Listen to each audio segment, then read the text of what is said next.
നമസ്കാരം. Domestic logistic മാനേജ്മെന്റുമായിട്ട് ബന്ധപ്പെട്ട third മൊഡ്യൂളാണ് നമ്മളിപ്പോൾ ഡിസ്കസ് ചെയ്തുകൊണ്ടിരിക്കുന്നത്.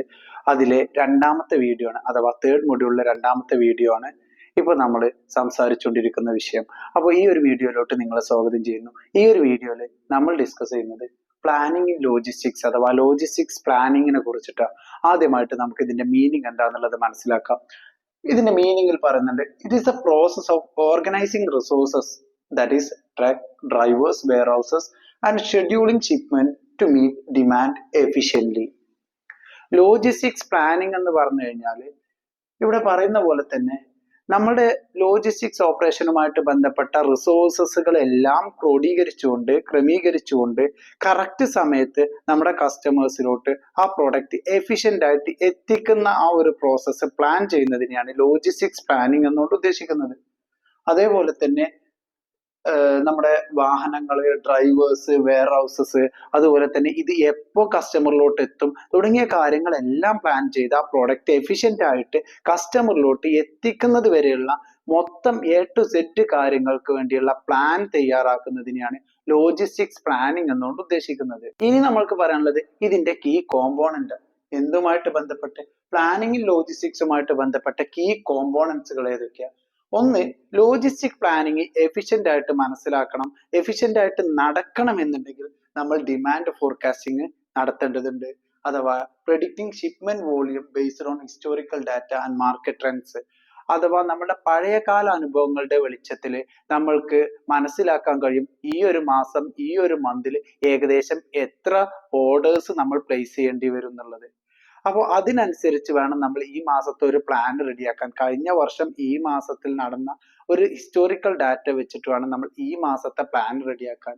അത് മനസ്സിലാക്കൽ നമുക്ക് അത്യാവശ്യമാണ്. കാരണം കഴിഞ്ഞ വർഷം നമ്മൾക്ക് ഒരു നിശ്ചിത 10 ഓർഡർ വന്നിട്ടുണ്ട് കഴിഞ്ഞ വർഷം ഈ ഒരു മാസത്തിൽ.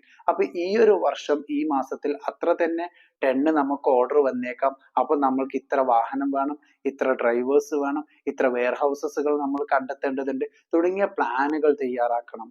അപ്പൊ ലോജിസ്റ്റിക്സ് പ്ലാനിങ്ങുമായിട്ട് ബന്ധപ്പെട്ട ഒരു പ്രധാനപ്പെട്ട കാര്യമാണ് ഡിമാൻഡ് ഫോർകാസ്റ്റിംഗ്. മറ്റൊന്ന് പറയുന്നത് റൂട്ട് ഒപ്റ്റിമൈസേഷൻ. നമ്മൾക്കറിയാം, കസ്റ്റമർ ആവശ്യപ്പെടുന്ന ടൈം വിൻഡോയിൽ നമ്മുടെ പ്രൊഡക്റ്റ് അവരുടെ കയ്യിലോട്ട് എത്തിച്ചേരണം. അപ്പൊ അതിന് ഏറ്റവും എഫിഷ്യൻ്റ് ആയിട്ടുള്ള റൂട്ടുകൾ ഏതൊക്കെയാന്നുള്ളത് നമ്മൾ ഐഡന്റിഫൈ ചെയ്യണം. റൂട്ടിംഗ് ടെക്നിക്കുകൾ പരമാവധി യൂസ് ചെയ്യുകയും വേണം. എങ്കിൽ മാത്രമേ പ്രോഡക്റ്റ് ഓൺ ടൈമിൽ കസ്റ്റമറിന്റെ കയ്യിലോട്ട് എത്തിച്ചേരുള്ളൂ. ഇനി പറയുന്നത് റിസോഴ്സ് അലോക്കേഷനാണ്. ചില സമയത്ത് നമുക്ക് ഒരുപാട് ഓർഡറുകൾ ഉണ്ടാവും. അതിനനുസരിച്ച് നമുക്ക് റിസോഴ്സസുകൾ കൂട്ടിക്കൊണ്ടുവരാൻ കഴിയില്ല. വലിയ ഫിനാൻഷ്യൽ ബേർഡൻ ഉള്ള റിസോഴ്സസുകളാണെങ്കിൽ, ഒരു എക്സാമ്പിൾ ആയിട്ട് പറയുകയാണെങ്കിൽ നമുക്കൊരു പുതിയ വാഹനം ഇമ്മീഡിയറ്റ് ആയിട്ട് വാങ്ങിക്കാൻ കഴിയണമെന്നില്ല.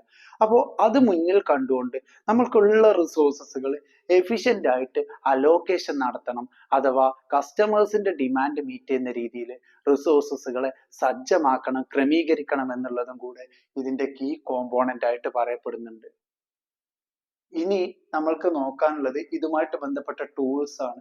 നിങ്ങൾക്ക് TMS, transport management system use ചെയ്യുക. അതൊരു പ്ലാനിങ് ഇംപ്രൂവ്മെന്റ്, ഒരു പ്ലാനിങ് എഫിഷ്യൻസി കൂട്ടാൻ നിങ്ങളെ സഹായിക്കും. അതേപോലെ തന്നെ ERP packages, enterprise resource planning packages, സ്പ്രെഡ്ഷീറ്റുകൾ, അതൊക്കെ ചെറിയ ചെറിയ ഓപ്പറേഷൻസിന് കാര്യങ്ങൾ റെക്കോർഡ് ചെയ്യാൻ വേണ്ടിയിട്ട്, ഡോക്യുമെന്റേഷന് വേണ്ടിയിട്ട് നിങ്ങൾക്ക് യൂസ് ചെയ്യാവുന്നതാണ്. ഇനി നമ്മൾ പറയുന്നത് ഇതിന്റെ പ്ലാനിങ് ലോജിസ്റ്റിക്സുമായിട്ട് ബന്ധപ്പെട്ട അതിന്റെ ഇമ്പോർട്ടൻസ്. പ്ലാനിങ്ങിന്റെ ഇമ്പോർട്ടൻസ് നമുക്ക് നമ്മുടെ റിയൽ ലൈഫിൽ തന്നെ മനസ്സിലാക്കാവുന്നതാണ്.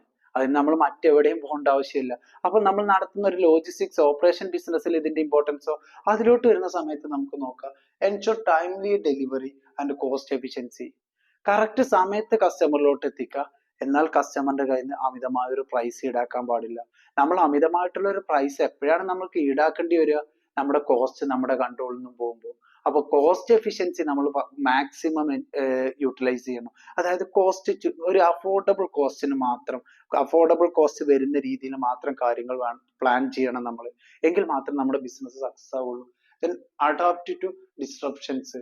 അതേപോലെ തന്നെ നമ്മൾ ലോജിസ്റ്റിക്സ് ഓപ്പറേഷനിൽ പ്ലാൻ ചെയ്തില്ല എന്നുണ്ടെങ്കിൽ ചില സമയത്ത് നമ്മുടെ റോഡുകളൊക്കെ ക്ലോസ് ചെയ്യും. അതുപോലെ തന്നെ നമ്മുടെ വെതർ കണ്ടീഷൻസ് ഒന്നും നമുക്ക് അനുകൂലമായ സാഹചര്യം ആവാറില്ല ചില സമയങ്ങളിൽ. അപ്പം അതൊക്കെ മുൻകൂട്ടി കാണണം എന്നുണ്ടെങ്കിൽ നമ്മൾക്ക് പ്ലാനിങ് അത്യാവശ്യമാണ്.